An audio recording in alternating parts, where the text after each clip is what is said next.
Hey friends, welcome back to the Bright Side of Beauty podcast presented by Beyond Skin Aesthetics.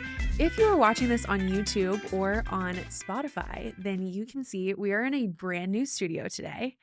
It is much more our vibe. So vibing right now. It's so vibing. We have our emotional support pillows that we can hug the whole time that we're recording, which is great for Katie and I.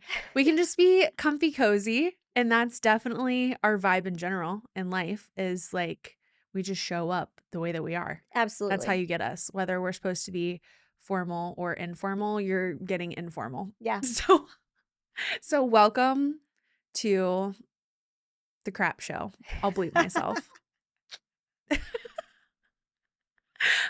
All right. So we are jumping right into the fun stuff today in our new studio, vibing here. Grab your coffee, grab your wine, pretend like we are having brunch together or having a girls' night because that is going to be our vibe for sure today. And we are talking about our favorite topic. We're breaking some myths. We are bringing some hard facts. We're talking about hard SPF. Facts. You and me. Okay. BFF. That's not where I was going with that, but that was definitely the G version of what I was. That's fine. Okay. Anyways, jumping right into SPF though, common things that we get told all the time in the office is, I don't like to wear SPF because it makes me look like a grease ball, or I don't like to wear SPF because it makes me break out more, or I don't go need outside.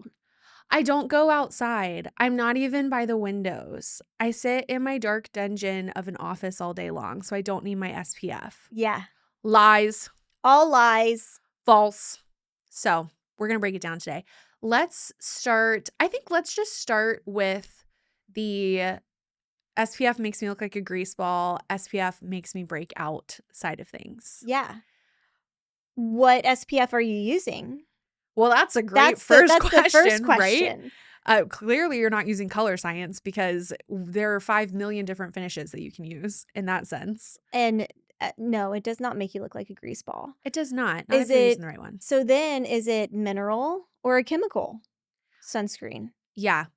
And from the breakout side of things, there are definitely SPFs out there that can just F up your face. Yeah, they can clog your pores. I mean, awful. They can make you look like a grease ball. They really can. Like, maybe don't get a glowy finish SPF if you feel like you look like a grease ball. Or don't rub banana boat all over your face. That could help. Yeah. That could definitely help. Yeah. Yeah. Or, oh my gosh, what's the other one that everybody loves?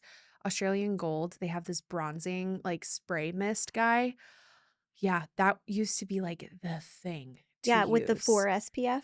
That one. Okay, well, I used 15 SPF and my Glimpse, my facial scanner, you could definitely tell that I used 15 spray SPF throughout all of my teen years while also doing other awful skin rituals that didn't involve SPF. Well, because you don't know what you don't know. You don't know what you don't know. We learn how, it's a big deal when we go and get our hair cut. Yeah. But right? we're kind of thrown to the wolves to figure out what to use on our skin. Or you end up going to like the Clinique counter and yes, they've been trained. Those aren't bad products. Right. If you're using Clinique, I'm not coming for you. I promise. You I'm have not a coming good for routine. You have a good routine, but that's kind of the baseline, right? Like that's like where everybody goes when they want to advance their routine is you go and you say, can you teach me more?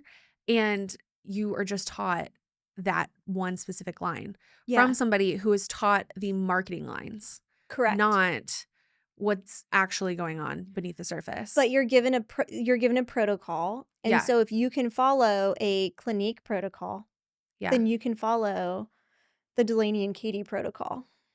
I like that. Let's trademark it right now. Yeah. The Delaney Katie protocol. Check mark. Check it off. Okay, back to SPF though.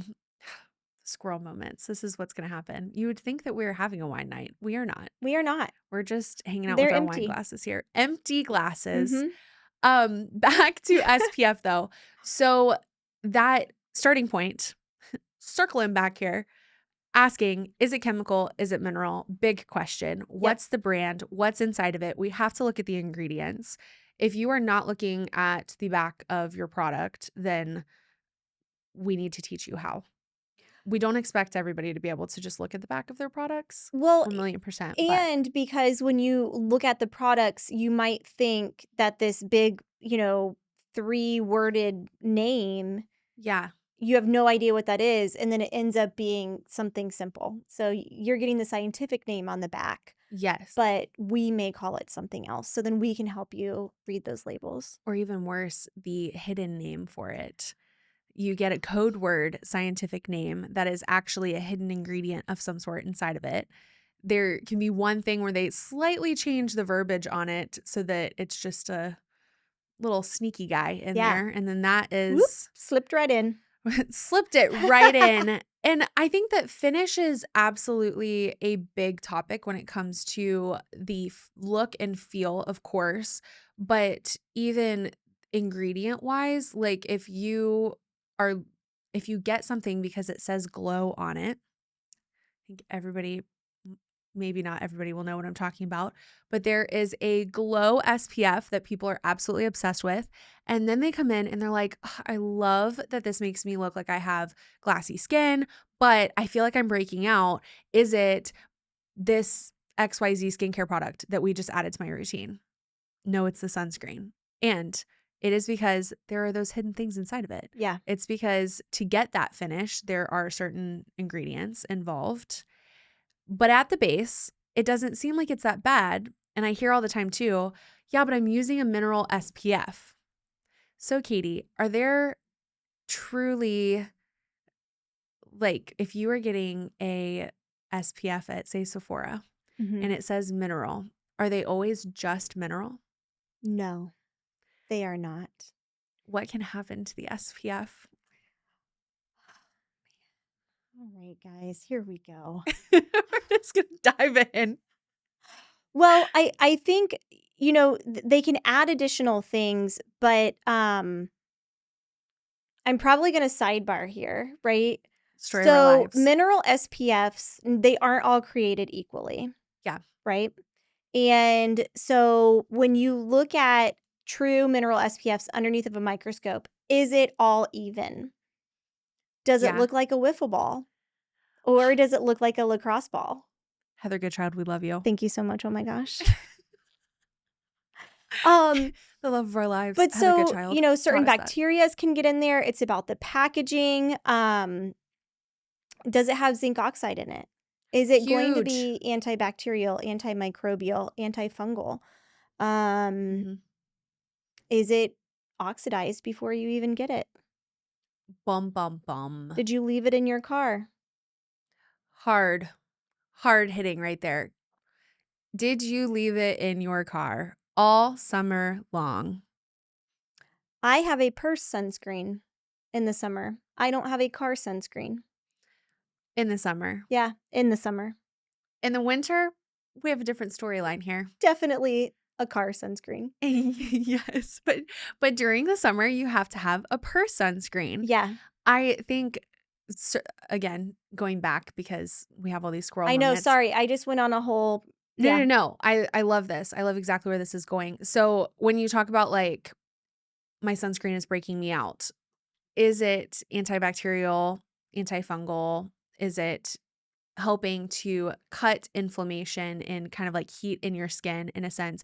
You can use your SPF as a tool. And I think a lot of people do not realize that your SPF is a part of your skincare regimen, not a replacement for your makeup by itself or a like complete sidebar product. Like you don't have your skincare, your makeup, and your sunscreen, and those are all separate categories. Your sunscreen is a part of your skincare regimen. Yeah. It is not done until you finish using it. And there are so many different types. But when we come to the zinc, specifically zinc oxide based sunscreens, so when you're thinking about a good quality sunscreen that we absolutely love, we're looking for zinc oxide or titanium dioxide. Yep. And when you're talking about the zinc oxide specifically, that's our favorite. We love both. Yeah, Both are we do. great. But zinc oxide specifically is going to actually be an acne fighter in a way because it is that antifungal, antibacterial.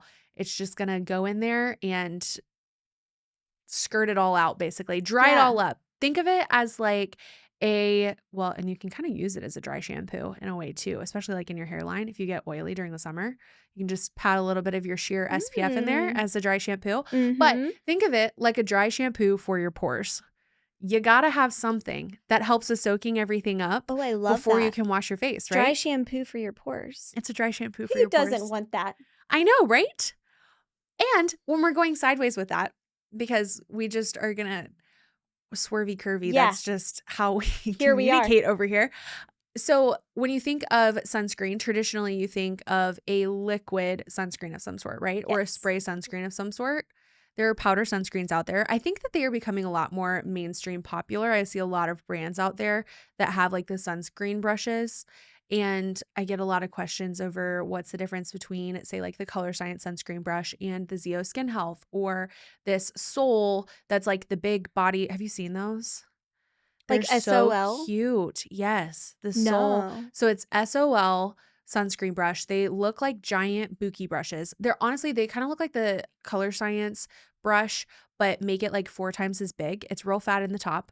They advertise it as great for families because you can go in and you can pick your color. So like for a while they had a it was like white and it had pink bows on it. And then inside you could decide if you wanted, it was like light, medium, tan, deep. It almost was like, honestly, I think that they are just like saying copy paste to the wonderful roadmap that Color Science laid there. But hey, it is perfect. So you might as well steal it from them. So it has those colors on it, but it also has translucent. And then it also has a glow or like a sparkly one. And so they advertise it as great for families because you can just go in and brush your kids. But the sparkly, especially for little girls, when you have it where it looks like you're putting makeup on your whole body, they don't complain about putting on sunscreen, right? Like they're super excited about it. They just recently came out with more of like boy colors too. So they have some blues, they have some greens, they have some oranges for the summer, they have like yellow. But you go in, you completely customize it. So you just go in, you pick your outer color, you pick your inner color, you pick if you want it to be matte or sheer or shiny and like that glow finish, and you move on with your life. And I feel like that is really gaining a lot of momentum at the moment, where it's bringing in the conversation of, well, why wouldn't I get that brush if it's the same price and it's that much bigger versus the Color Science brush for your face? Natural iron oxides. Well, Katie, mic drop. Don't drop the mic. We like these mics, we please. like these. Let's emotionally mic drop here. Tell us about these natural iron oxides. Well, Trish Borland, thank you so much. We love you too. Yeah. Are you wearing your matching necklace right now? That would have been perfect if you were. I should have been like, bam. Okay, wait, before you get into this, last year when we were at Aesthetic Next, Katie and Trish were sitting there and they were like, wait, are we wearing the same necklace? Yeah, it was great. Are we soul sisters? We are. She's going to come hang out in my she shed. We discovered that Trish, who Katie can go further into who Trish is. She's a super genius. We need to get her on the podcast. She is a super genius. We love her so much, but she's so cute and she's like Katie's twin flame, I swear. She's amazing. She's absolutely amazing. Okay, back to natural iron oxides. These are pigments that are naturally found in the earth, and Color Science uses these. So it provides more protection than, say, a sheer sunscreen will. So if anybody knows me at all, they know that my OG, the true love of my life, besides Vera, is no-show SPF. Yeah. It is your thing. That's your car sunscreen. It is my car sunscreen. I put it on my body every single day. I did have to stop wearing it on my face for this reason. I'm so sorry. I want to say that first. Oh, thank you. But it was for good reason. Yes. With great results. For a very, very good reason. Yeah. Okay. What is that reason? So I suffer from melasma and hyperpigmentation, which means some people call it pregnancy mask. But after I had Vera, I did notice that I had melasma and it just continued to get worse. I was wearing my no-show every single day. I would reapply halfway throughout the day. And I would still get really bad melasma breakouts, where I'd be like, oh, I was just out in the sun, or I was out in the heat, even though I was protected, because melasma can also be triggered by alcohol, spicy food, and being out in the heat, right? So come to find out, no-show protects your skin at a 38% rate against HEV rays. Okay, can we back up? Will you explain the difference between UVA, UVB, and HEV rays? So UVA and UVB, that's coming from the sun, right? So that's what you're getting outside. Your HEV, that's high energy visible light. And that's coming from the lights above you, your TV, your cell phone, your computer screen, your screen in your car. I mean, literally everything. The screen in my car is huge, right? Not only that, if you have a security system at home and it lights up blue when you turn on the lock, like yes. when it's activated and it lights up, it doesn't necessarily have to be blue for the blue light to come out. But for example, that light is this HEV light. So it can literally be a light that you think your alarm clock could be an HEV light, depending. Some of them. Depending. Yeah. So whenever someone says, I don't go outside, it's fine, I'm downstairs. Well, what are you doing downstairs? Are you sitting there in the dark, or are you sitting in front of your computer screen? If you are, you need protection from those HEV lights. So that's why whenever people say, well, my grandmother didn't have to wear sunscreen, I don't need to wear sunscreen. Right. Well, your grandmother didn't have a phone in front of her face. And your grandmother had a much better ozone layer. Sorry, Karen, but this is where we're at, okay? Like, we're in 2025. Free radical damage. Awful. We're in 2025. We have cars outside. We have everything. We have so much more that's just hitting us free radical wise. So that's why we need sunscreen. Everybody's talking about wearing blue light blocking glasses. Yeah. You need to wear blue light blocking sunscreen. Oh my gosh, yes. I've never thought of it that way before, but you're totally right. If you're going to stare at a computer screen and you're going to put on glasses that have that blue light protector, why wouldn't you put that on your face as well? I think that that's a really good point to think about. Like, normally when people go and they buy their blue light glasses, it's because they're looking at a computer screen and their eyes hurt. Yes. If your eyes hurt from the strain of looking at a screen and the light that you're looking at on the screen, what do you think that's doing for your skin? Think about all of those individual skin cells that are saying, help me, help me. I truly, they're just shriveling up and just begging for mercy. Yes. Add in some aid here. Yes. We need it. No-show. Yeah. 38%. It's going to block 38% of those rays. Even though it's a 50 SPF. Even though it's a 50 SPF and it is mineral. So you are getting that UVA, UVB protection. However, because it doesn't have any of those natural iron oxides, you're getting 38%. When you use the powder SPF, it ranges, so there's fair, medium, tan, and deep right now. Yep. There's also bronze and glow, but I don't know the numbers on that. They're lower iron. Well, at least glow is a lower iron oxide. It would be more similar to fair. Yeah. So fair for the brush gives you a 93% protection. Deep gives you 99. Yep. Which is wild. Yeah. Wild. So just by me personally switching up my sunscreen from my beloved no-show to I do a combo of so fair and light, the flex, and then I apply the fair powder on top of it throughout the day so that I do get that 93%. So then it is giving me that extra protection. And we did a glimpse scan of your face. Yes. I believe it was May 12th. Yeah. Yep. And then I did one 2 weeks later, and then 2 weeks after that. There was my score, I believe my pigment score was 57, which was awful and made me climb into a hole. 2 weeks later, just by switching up the sunscreen, I went from a 57 to a 43, and then I'm now at a 36. I mean, that's a big difference from the only change being changing your sunscreen. Huge.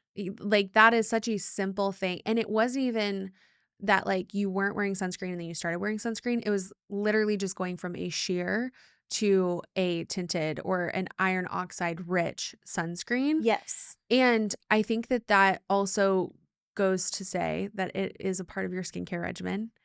The one that you were using too, so you also added Even Up SPF, which is a color corrector treatment and tinted SPF all in one. So it's a 50 SPF. Yeah, so it's a great it's a 3-in-1 product, which is really great, where if you want that simple routine, you really can, simply cleanse, moisturize, even up, and then put Flex on top of it. Yeah. And that's your more like, I'm wearing fancy makeup look. Like, that's not necessarily your everyday because you're more of a sheer matte girl. Yes. So for your look. For me, if it's, right now I just have on Flex.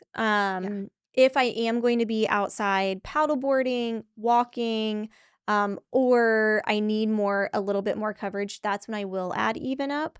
But the nice thing about Even Up is you do get that cooling factor from it as well. Yeah. So when you are out in the heat, Even Up is kind of counteracting that pigment production from the heat. What I love about Even Up is there's a redness version of it called All Calm. Yes. And that is my baby. That is my ride or die when it comes to my SPF because it is down regulating that inflammation all day long for me with my rosacea. It's cooling off my face. One of the things with rosacea, very similar to melasma, is it is heat triggered. It feels hot when you're having a flare up, even if you're not out in the heat. Your skin feels hot and flushed. Yeah. And All Calm comes in and helps to combat that. And I absolutely love that as well.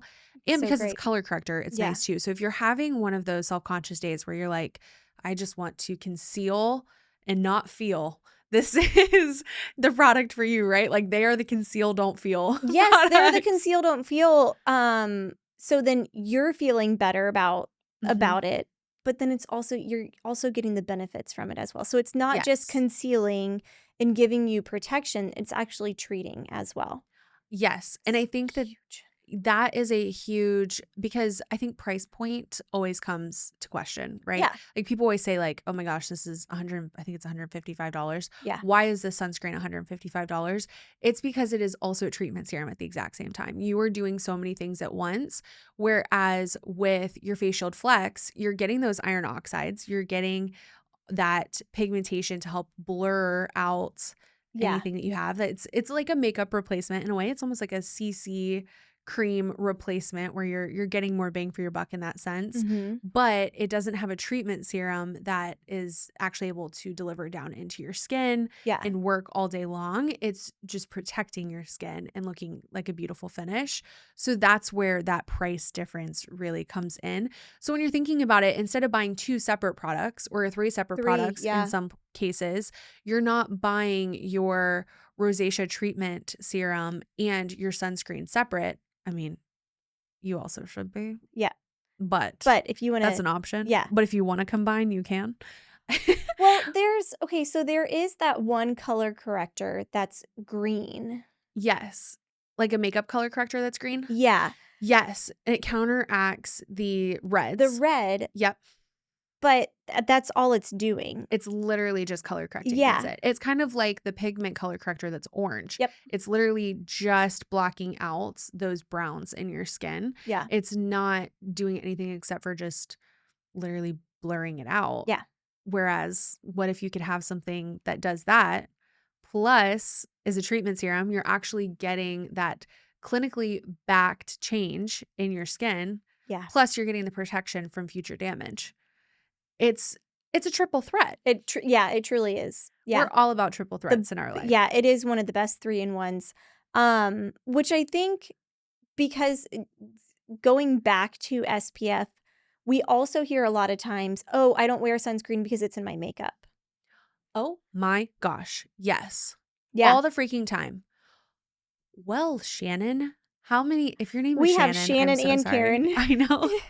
That name just was the first one that Yeah, came to my yeah. mind. So if your name is Shannon, just know that I'm thinking about you. And that's why that was the name I just picked. But well, Katie, how much makeup are you putting on your face? Yeah. Like it would have to be an excessive amount. So, Excessive. with Flex, for example, you have to do two full finger lengths, right? And then that is the appropriate amount of sunscreen. Yeah. So if you are using a foundation that has sunscreen in it, you need to find out how much sunscreen is actually in your makeup. Yeah. Even if it says it has an SPF of 15 or 30 or whatever, that's great. But Flex is truly only sunscreen with those natural iron oxides to give you that pigment correction. Yeah. But when you are using a foundation, yeah, you don't know when you pump out even 2 finger lengths how much SPF is truly in there. And what type of SPF it is. So we were just talking about the difference between a sheer SPF versus a tinted SPF when you have the iron oxides involved. When I'm going to use Bare Minerals as an example, because I've told my rosacea story so many times. I'm sure I will tell it so many times more. But when I basically first discovered that I had rosacea, when it was pointed out to me on the school bus in 5th grade, and it was so devastating, and my mom and my grandma drove me to the mall. They drove me to Bare Minerals, and I was taught how to put on makeup. Inside of that makeup, it is literally like I have some of it on my face as we speak right now because I like to use it as a little setting powder. Love Bare Minerals so much. But what is it? It's a mineral. And so when they say that there's 15 SPF inside of it, what is their mineral? Their iron oxides. You're just getting the iron oxides. Yeah. So you're just getting the HEV protection. You're not getting the UVA, UVB protection. And I think that that's very important because people assume that if it says there's an SPF, you're getting protection from all of the things. And you're not. You really do have to ask the questions because our world is a giant marketing ploy. Yeah. If they Everything see that is. number, then they're like, oh, I'm good. I'm covered. Everything is just what can you throw on it? And there's a lot of times that these manufacturers will throw in an ingredient just so that they can say that it's inside of it. Like Trish says, blessing the tank, blessing the tank is basically throwing in just enough to say that it's in there, but not enough to clinically do anything, not enough to give you a change. It's just enough to be able to say there's niacinamide in this product or there's vitamin C in this product, but it's not stabilized or it's like such a minute little bit that I love how you say stabilize, and I'm like, is it wrapped in fat or not?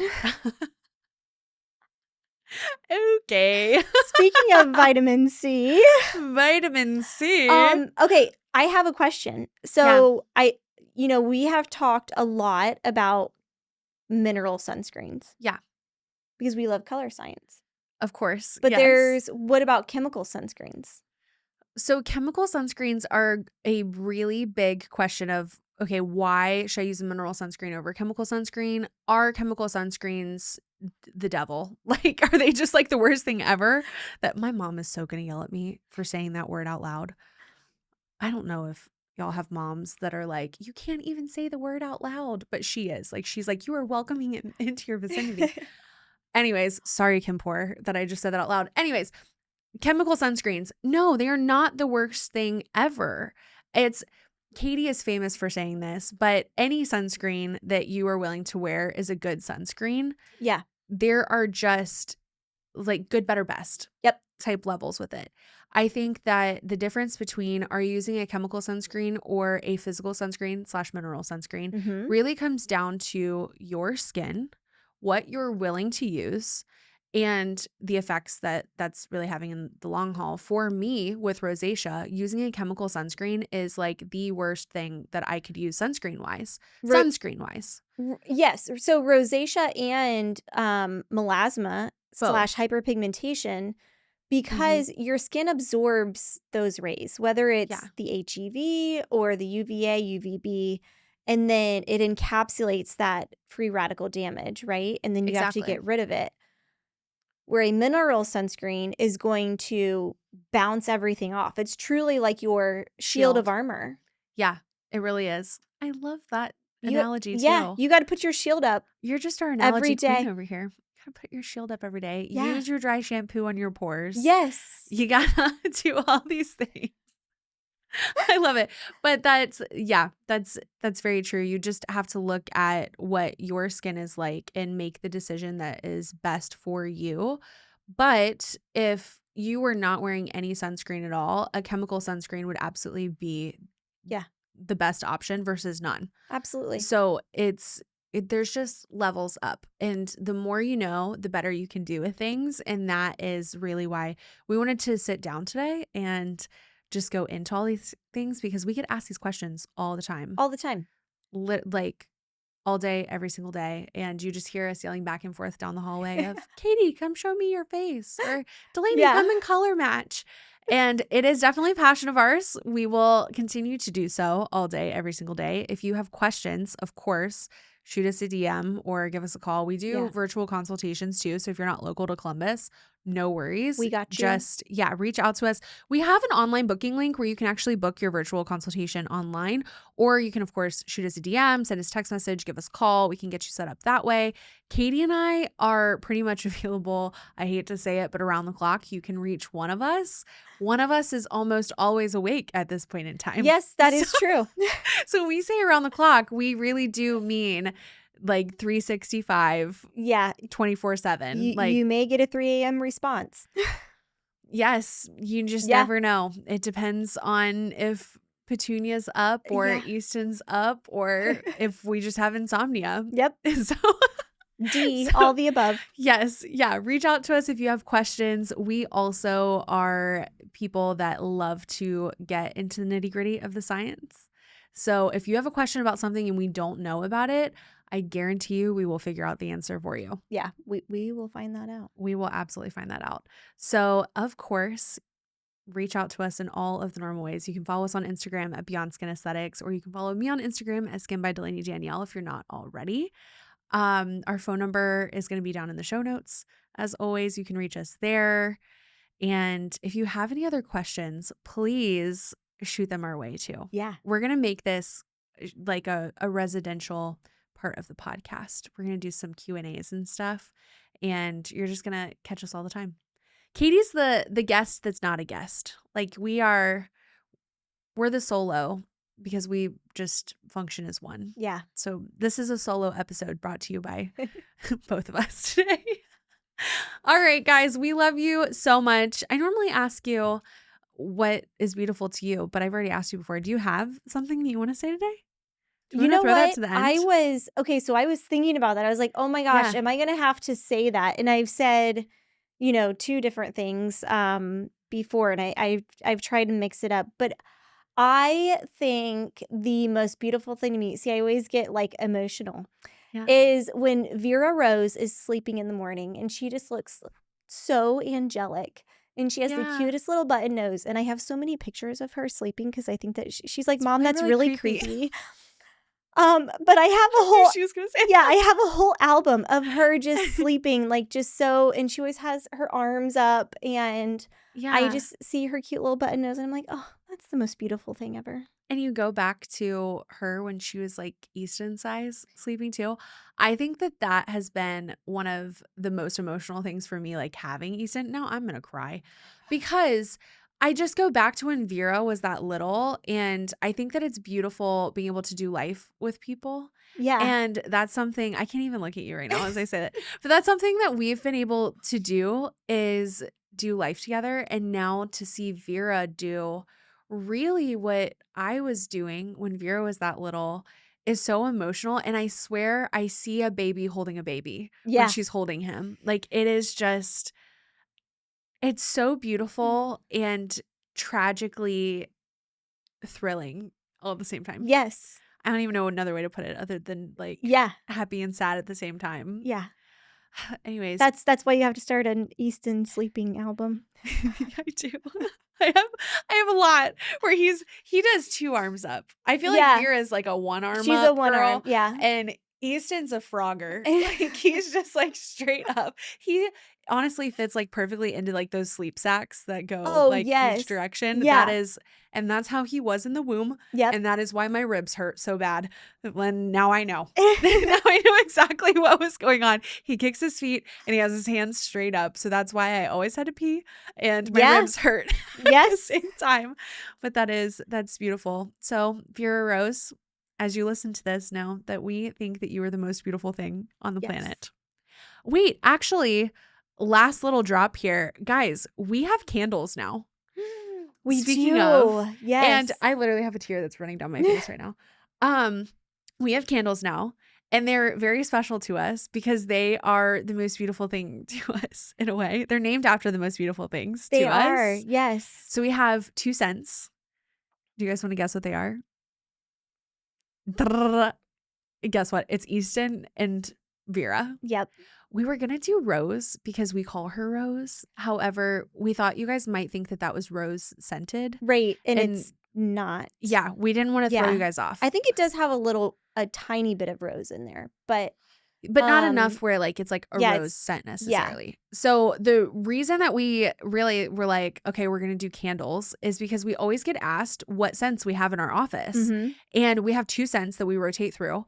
So we have one that's a little bit more masculine and one that's a little bit more feminine. And then that's how we came up with the names for them. Yes. Truthfully, I could see us doing even more candles as we go now, but that is the base. So It's if you really absolutely love the scents in our office, we do have those now.